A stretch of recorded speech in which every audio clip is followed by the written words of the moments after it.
The planet Saran 4, with its twin suns casting a pale golden glow across the settlement, was a peculiar blend of human ingenuity and alien elegance.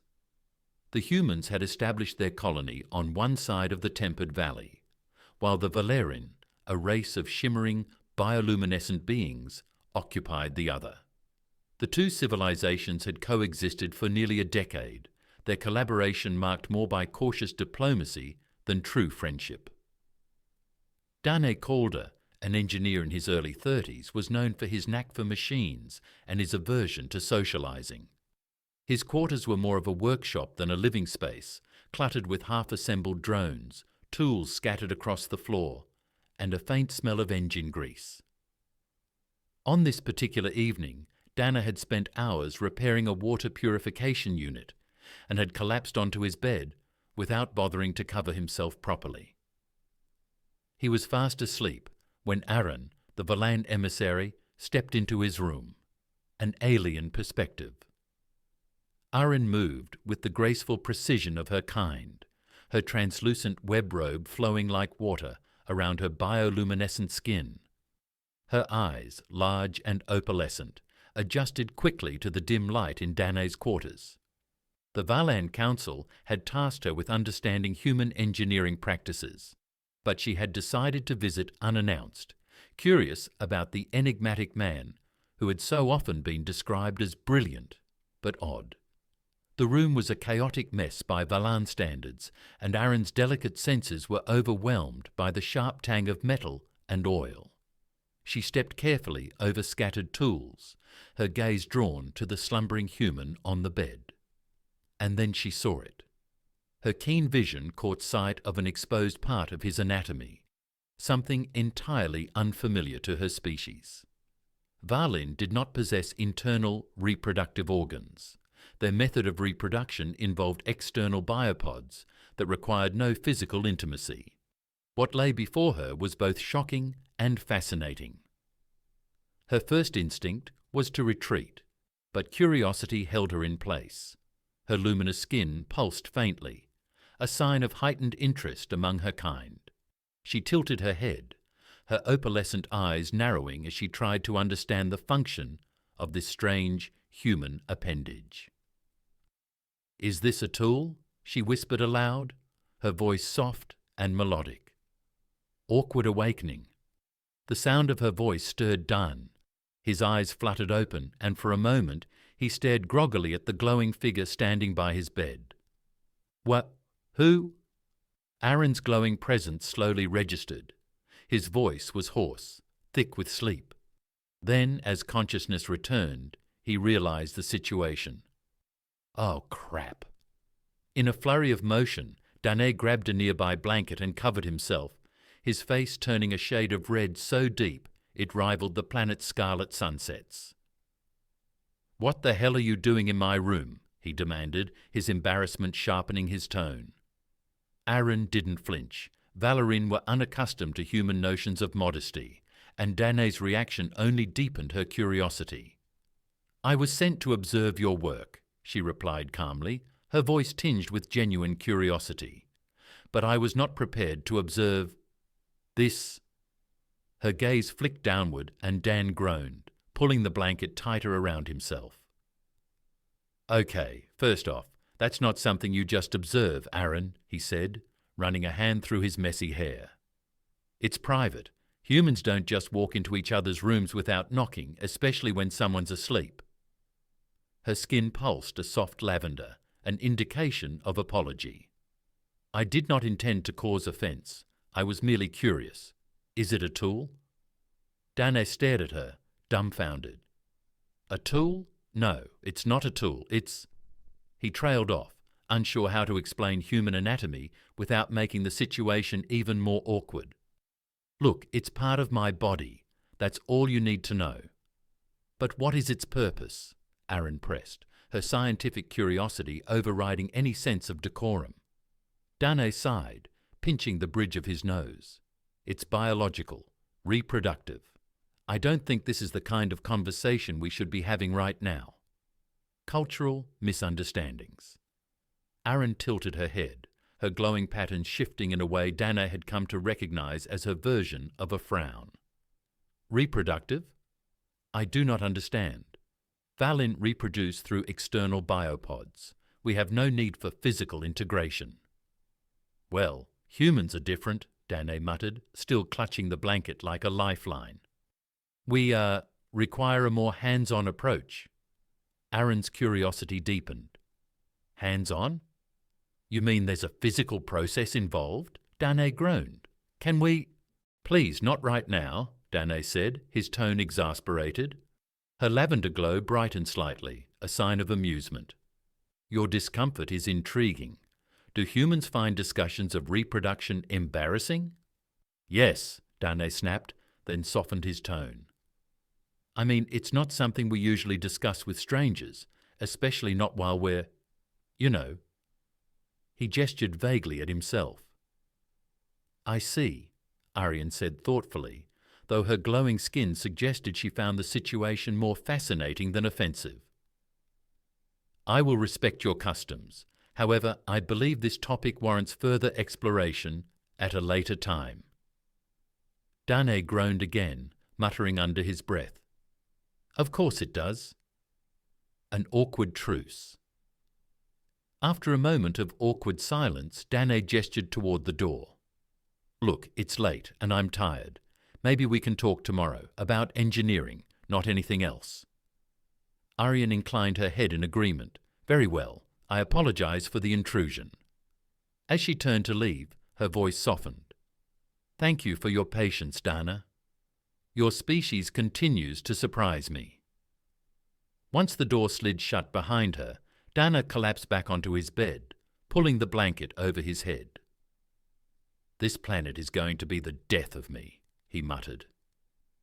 Later that night, alone in her quarters, Arian replayed the encounter in her mind.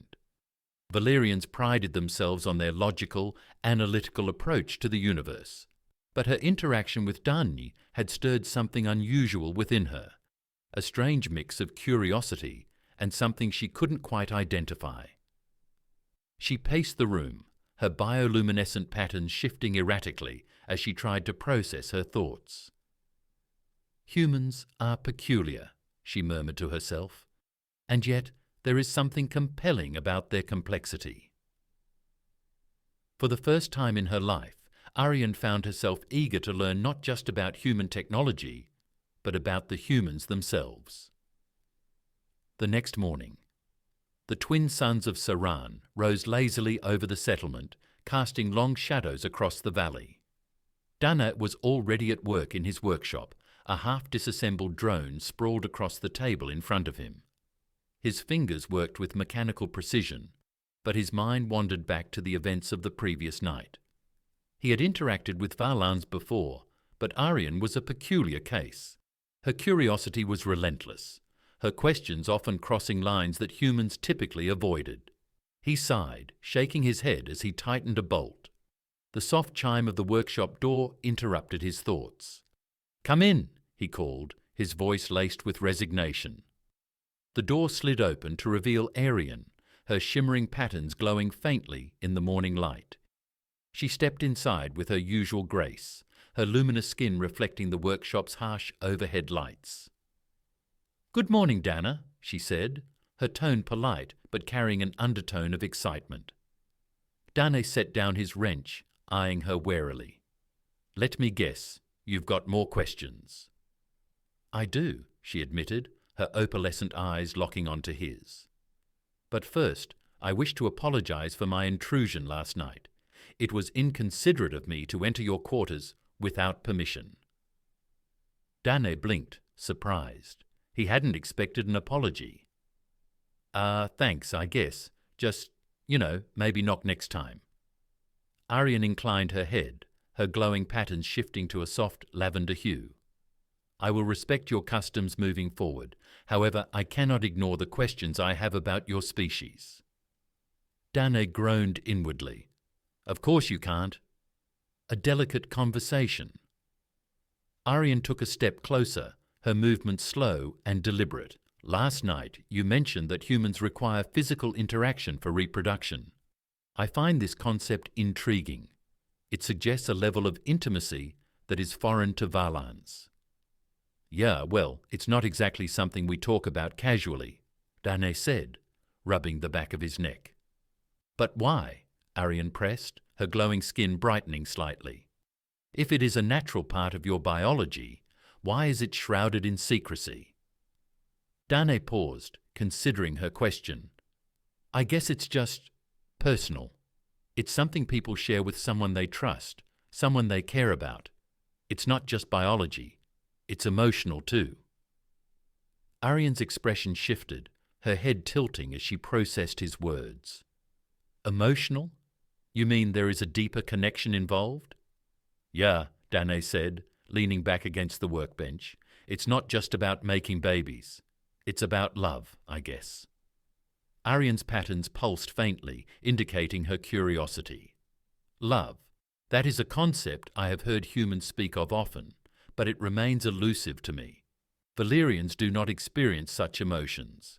Our bonds are practical, based on compatibility and mutual benefit, Arian said. Danne frowned. That sounds cold. Perhaps, Arian admitted, but it is efficient. Your method, while intriguing, seems chaotic. Danne chuckled. Yeah, that's one way to describe it, bridging the gap.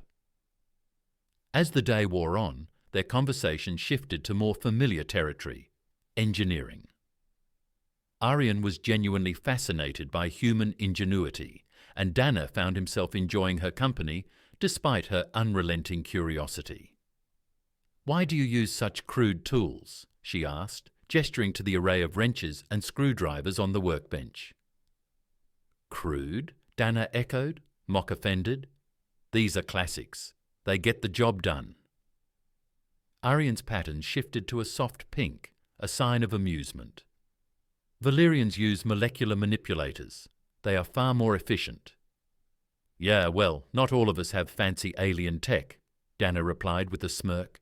We make do with what we've got. Arian studied him for a moment, her opalescent eyes reflecting the light. Your resourcefulness is admirable. Perhaps that is why humans have thrived despite your limitations. Thanks, I think, Danne said, unsure whether to take it as a compliment. A new kind of connection.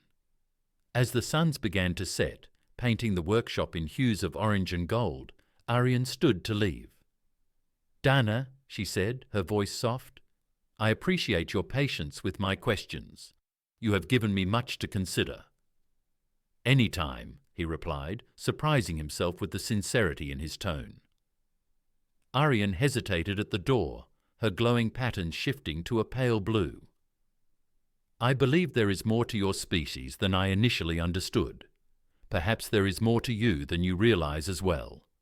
Before Dan could respond, she was gone, her graceful form disappearing into the evening light. Later that night, Dan sat on the edge of his bed, staring out the window at the twin moons of Saran 4. His thoughts were a tangled mess. Arian's questions had forced him to confront aspects of himself he hadn't considered in years. Love, he muttered to himself. What the hell does she know about love? And yet her curiosity had sparked something in him, a desire to show her what it truly meant to be human. Meanwhile, in Arian's quarters, she sat cross-legged on the floor, her bioluminescent patterns flickering in the dark. Her mind was a whirlwind of thoughts and emotions, unfamiliar and unsettling. Humans are peculiar, she murmured to herself, but perhaps there is something to be learned from their chaos. For the first time in her life, Arian felt something stir within her, a strange, unexplainable connection to the very species she had been sent to observe. And deep down, she knew her journey with Danne was only just beginning. The next morning came swiftly to the settlement, the crisp air carrying the faint hum of distant machinery. Danne stood at the edge of the valley, his gaze fixed on the horizon, where the twin suns began their ascent. He sipped a mug of bitter coffee, the warmth seeping through his hands, grounding him. His thoughts drifted to Arian. Her relentless questions and fascination with human emotions had sparked a strange sense of purpose in him. For years he had gone through the motions, content with the solitude of his existence on Saran 4. But now he felt something different, a desire to bridge the gap between their worlds. "Humans and Valens," he muttered. "What a mess." The sound of approaching footsteps drew his attention. He turned to see Arian making her way toward him, her shimmering patterns glowing softly in the morning light. She carried herself with her usual grace, but there was a slight hesitation in her stride. "Good morning," she greeted, her voice melodic against the quiet morning. "Morning," Danne replied, raising his mug in acknowledgement. "What brings you out here?" "I wish to speak with you," she said, stopping a few paces away. "Our conversation yesterday left me with more questions." Danne laughed, a low, genuine sound. "Why am I not surprised?" Arian's glowing patterns shifted to a faint lavender. "I've been thinking about what you said about love, connection and trust. These concepts are foreign to Valens, yet they seem to be central to your species." "They are," Danne admitted, setting his mug down. "It's what makes us human. It's messy and complicated, but it's also what gives life meaning." Arian tilted her head, her opalescent eyes reflecting the morning light. "How does one experience love?" Danne blinked, caught off guard by the question. "That's not something you can explain. It's something you feel." Arian stepped closer, her gaze unwavering. "Then I wish to understand it. Will you—" "Teach me the first lesson," Arian said. Danne hesitated, the weight of her request sinking in. He wasn't sure he was the right person to explain something as complex as love, but there was an earnestness in her expression, a genuine desire to learn, that he couldn't ignore. "All right," he said finally, "but don't expect this to be easy. Love isn't something you can learn overnight." "I understand," Arian said, her glowing pattern shifting to a soft blue. "Where do we begin?" Danne scratched his head, searching for an answer. "Well, I guess we start with trust. That's the foundation of any relationship." Arian nodded. "Trust. How does one build it?" "You show it through actions," Danne explained. "You prove that you're reliable, that you care about the other person's well-being." Arian considered his words. "Valerians form bonds based on mutual benefit, but we do not require trust. Our connections are transactional." "That's different," Danne said, choosing his words carefully. "For humans, trust is everything. Without it, there's no real connection." Arian's patterns flickered as she processed his explanation. "How do I demonstrate trust?" Danne smiled faintly. "You're already doing it. You're here, talking to me, trying to understand. That's a good start." A shared experience. Later that day, Danne decided to show Arian a piece of his world. He led her to the workshop where he had been working on a small hovercraft, a personal project he had been tinkering with for months. "This," he said, gesturing to the sleek metal frame, "is my baby." Arian examined the hovercraft, her glowing patterns brightening with interest. "It is primitive, but impressive. What is its purpose?" "Exploration," Danne said. "I use it to map the terrain, collect data, and sometimes just to clear my head." Arian ran her fingers along the metal surface, her touch delicate. "You created this with your own hands?" "Yep," Danne said, a hint of pride in his voice. "It's not as fancy as your Valerian tech, but it gets the job done." Arian's pattern shifted to a warm gold. "Your resourcefulness continues to impress me, Danne. May I join you on your next exploration?" Danne hesitated, then nodded. "Sure, it'll be a good chance for you to see things from my perspective." The journey. The following morning, Danne and Arian set out in the hovercraft. The vehicle hummed softly as it glided over the rugged terrain, the twin suns casting long shadows across the landscape. Arian sat beside Danne, her glowing patterns pulsing faintly as she took in the scenery. "Your planet is beautiful," she said. "It has its moments," Danne replied, steering the craft around a rocky outcrop.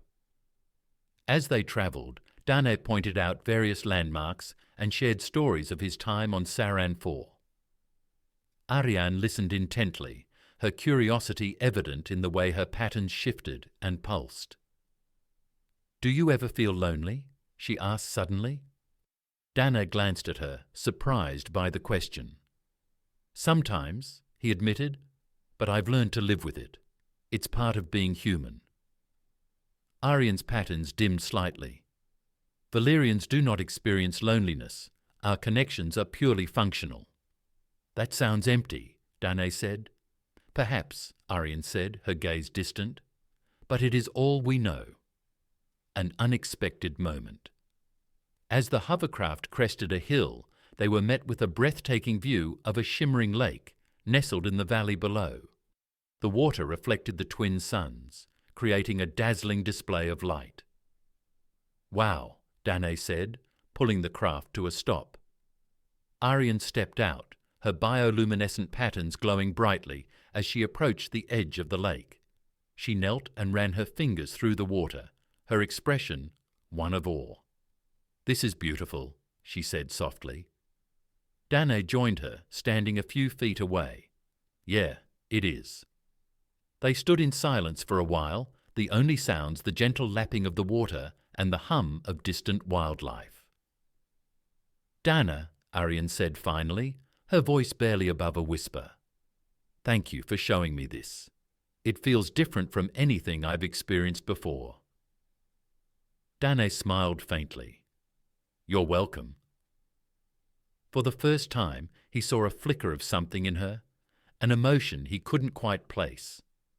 And in that moment, he realized that perhaps they weren't so different after all. The days on Saran 4 grew longer as Danne and Arian spent more time together. Each encounter, each conversation, chipped away at the barriers between them. For Arian, understanding human emotions became more than an academic pursuit. It was a journey of self-discovery. For Danne, her presence filled a void he hadn't realized was there, reigniting a sense of purpose. And connection, he thought, he'd lost. A revelation one evening under the twin moons that bathed the landscape in silver light, Danne and Arian sat by the lake they had discovered together. The hovercraft's soft glow provided the only interruption to the serene stillness. Arian leaned back, her patterns dimming as she gazed at the stars. "I have learned much about your kind, Danne, and about myself." "What have you learned?" Danne asked, his tone gentle. "That emotions are not weaknesses," she said. "They are a strength, a bond that connects individuals even across great differences. I understand now why humans value them so deeply." Danne smiled faintly. "It's not always easy, but it's worth it. You've come a long way, Arian." She turned to him, her opalescent eyes shimmering. "And you have shown me the way. You've taught me more than I could have imagined, Danne. For that, I am grateful." Their gazes met, and in that moment, the unspoken understanding between them solidified. A choice. The peace was broken by the sound of a Valerian cruiser descending from the sky. Its sleek, luminous design cut through the darkness, casting a brilliant light over the lake. Arian's pattern shifted to a sharp, defensive red as she stood. "They have come for me." Danne rose to his feet, his hand instinctively reaching for the sidearm at his belt. "Who's they?" "My kin," Arian said, her tone steady. "They will not approve of what I have done, of what I have learned here. To them, my actions are a betrayal of Valerian principles." The cruiser landed with a soft hiss, and 3 Valerians emerged, their glowing patterns stark and unyielding. "Arian," the leader said, his voice cold and commanding, "you have deviated from the mission. Return with us now." "I will not," Arian replied, her patterns flaring defiantly. "I have found something here, something greater than what we were taught to believe. The leader's patterns flickered with irritation. You would abandon your people for this human? I am not abandoning anyone, Arian said firmly. I am choosing to embrace something new, something meaningful. Danne stepped forward, his voice calm but resolute. She's not your prisoner. She can make her own decisions. The Valerian leader studied Dan for a moment before turning back to Arian. You are making a grave mistake. Perhaps, Arian said, but it is my mistake to make. The Valerians exchanged glances before retreating to their cruiser. As the ship ascended, its lights fading into the night, Arian let out a breath she hadn't realized she was holding. The future days turned into weeks, and Arian's decision to stay with Danne brought unexpected challenges and joys. Together, they worked to integrate her knowledge of Valerian technology with Danne's human ingenuity, creating tools that benefited both their lives and the settlement. Their bond deepened, evolving into a partnership built on trust, respect, and a growing affection that neither had anticipated. One evening, as they sat by the lake under the twin moons, Arian turned to Danne. Do you think it's possible for our worlds to coexist? Dan thought for a moment before nodding. If we can find common ground, anything's possible. We just have to take it one step at a time. Arian's patterns glowed warmly. Then perhaps we can be the first step. Danne smiled, reaching out to take her hand. Yeah, I think we already are. Epilogue. Months later, the settlement received its first message from the Valerian High Council. The Valerians, intrigued by Arian's accounts of human emotions and their potential to enhance interspecies relations, expressed a cautious willingness to open diplomatic channels with Earth. For Dan and Arian, it was a victory, a testament to the power of understanding and connection. As they stood together, watching the stars above, they knew their journey was just beginning. And in the quiet of the night, under the endless expanse of the Saran IV sky, two souls from different worlds found a shared purpose, a bond that bridged the vastness of the universe.